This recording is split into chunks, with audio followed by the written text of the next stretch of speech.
আরেকটি 5ই আগস্টের বিপ্লব হয়ে যাবে ইনশাআল্লাহ। আবার বিদেশি নাগরিকত্ব যাদের রয়েছে তারাই যদি সংসদে যায় তাহলে এই বাংলাদেশের কোনো পরিবর্তন হবে না।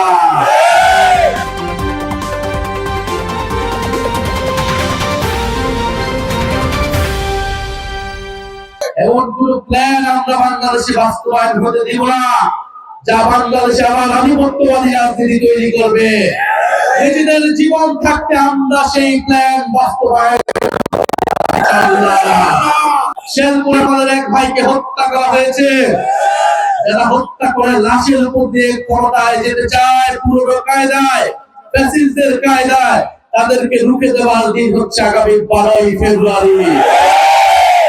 এই 11 দলীয় জোট, এটা একটা জোটের সরকার হবে যেখানে যারা মুখী মানুষ রয়েছে, যারা ভোটের মানুষ রয়েছে এবং দেশ বিদেশ থেকে আরো অভিজ্ঞ মানুষকে এনে এই সরকার পরিচালনা করা হবে। কথা দিচ্ছি যদি আমাদের বিরুদ্ধে ভোট দেন আপনাদের ভোটাধিকার রক্ষার জন্য আমরা জীবন দেব ইনশাআল্লাহ। কিন্তু ভোট কেন্দ্রে আসবেন, ভোট দিবেন, কিন্তু কেউ যদি ভোট চুরি করার চেষ্টা করে, ভোট কেন্দ্র দখলের চেষ্টা করে, তার পরিণতি ফ্যাসিস্টদের মতোই হবে। আগামী 12ই ফেব্রুয়ারি এরকম কোন চেষ্টা করা হলে আরেকটি 5ই আগস্টের বিপ্লব হয়ে যাবে ইনশাআল্লাহ। আবার বিদেশি নাগরিকত্ব যাদের রয়েছে তারাই যদি সংসদে যায় তাহলে এই বাংলাদেশের কোনো পরিবর্তন হবে না। শুধু একটা দলের জায়গায় আরেকটা দল প্রতিস্থাপিত হবে।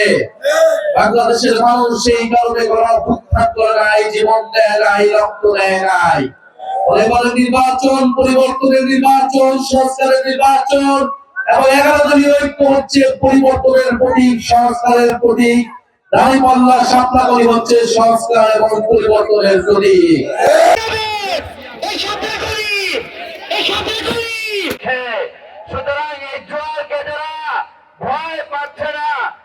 যারা দাঁড়িয়ে আছেন স্টেজের পাশে আপনাদের প্রতি অনুরোধ থাকবে আমাদের চেয়ারগুলো উঠান না ভাইরা। মিডিয়ার দ্বারা আপনাদের চেয়ারগুলোতে আসন গ্রহণ করুন।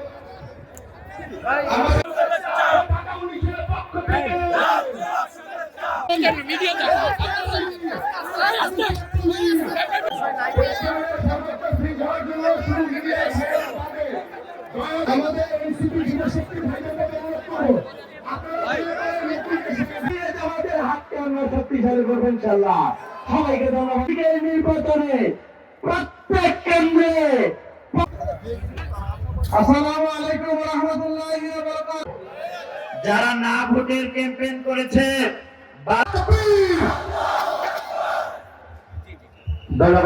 আমাদের মিছিলে প্রবেশ করেছে, আমরা স্লোগানের মাধ্যমে ঢাকা জেলার সংগ্রামী আমির বাংলাদেশ জামাত ইসলামীর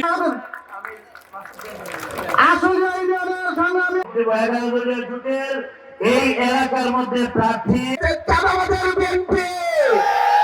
সেই আগামীর বাংলাদেশ আমরা এমন এক বাংলাদেশ প্রতিষ্ঠা করতে চাই। 28,000 কোটি টাকার দুর্নীতি করেছে, এর থেকে প্রমাণিত হয় বিগত প্রতিটা সরকার যেভাবে দুর্নীতি করেছে তাদের সাথে তাদেরও সম্পৃক্ততা ছিল।